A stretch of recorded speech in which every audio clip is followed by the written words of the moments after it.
the Arizona Miss Amazing Junior Team Queen of 2016. A big hand for Beth Firefighters.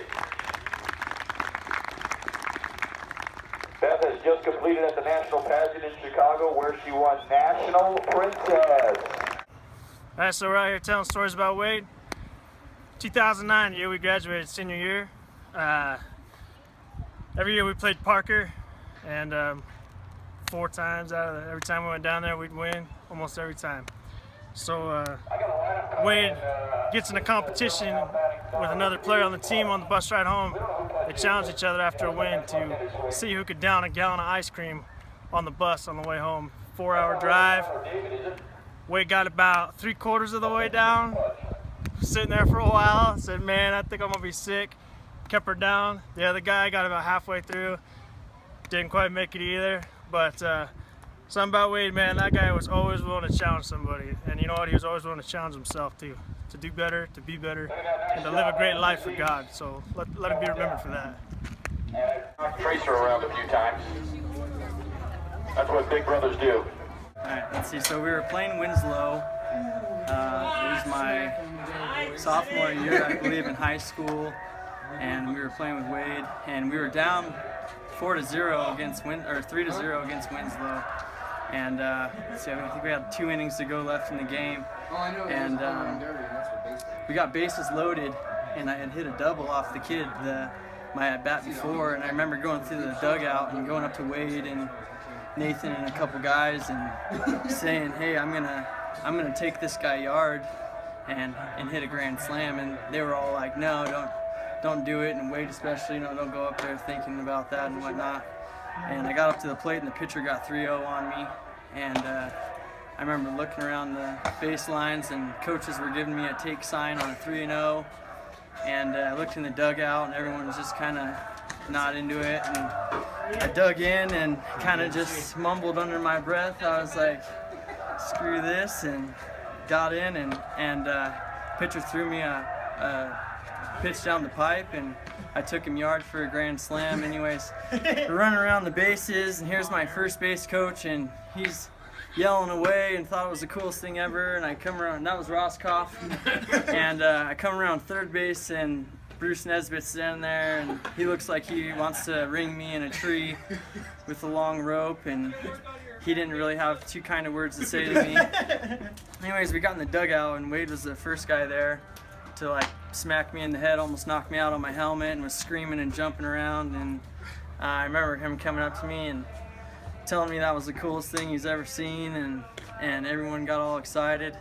And then we got on the bus, and everybody else got on the bus. I got kicked off the bus for a little while, got my butt chewed by the coaches, and getting back in the bus, there was Wade, sitting down on the bus, and kind of came up to me.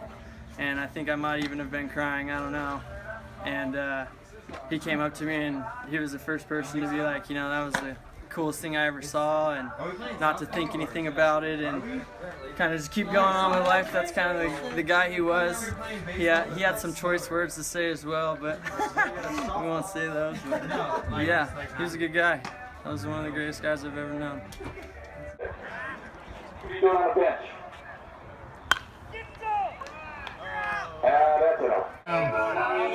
I guess a story I could tell about Wade. When I was 11 years old, I just moved here to Chino, and I started playing on the same team as Wade. And, he was a shortstop, and I was playing third base most of the time. And I just remember one game where I think we were down by 1. I think Danny was the coach, and I think we had 2 guys on base, and I just remember Wade hit a home run all year long. And I remember he hit a ball to left field, and we all watched it, and it went over the fence. And I just remember him running around the bases with his hands up. And that was one of the coolest memories I've had with him. Just growing up with him through high school, there's so many memories, but that's one I always look back on, because that was when I first moved here. And that's one that I always, because Wade always just, he accepted me right when I moved here. He didn't try to pick on me or nothing. Just, even though he was older than me, just right when I moved here, he took me in, kind of just showed me the ropes. And if it wasn't for him, I wouldn't have been the ball player I was, I don't think. So I'm just very thankful for everything he did for me. So we like to do a little thing for him, so that's about it.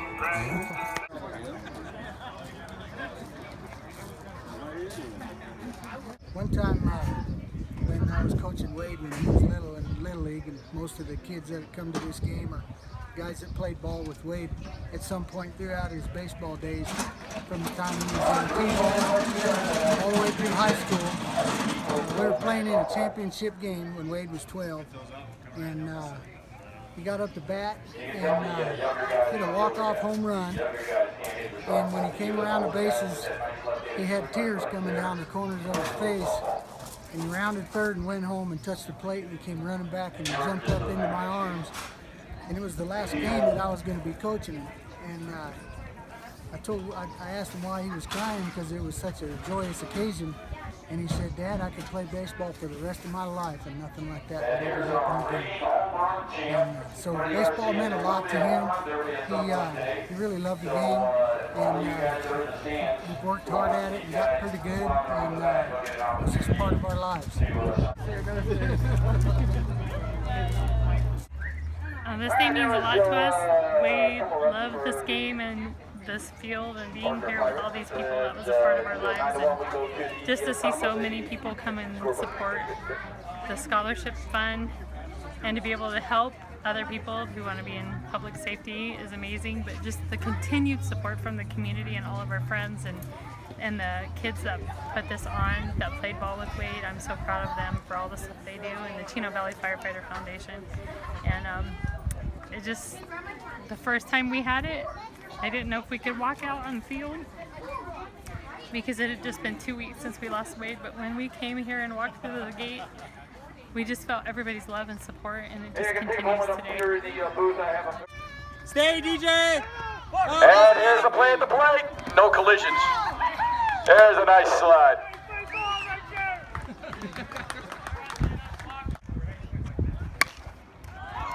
It's a nice drive down the left field line, and it's gone. Nice running catch.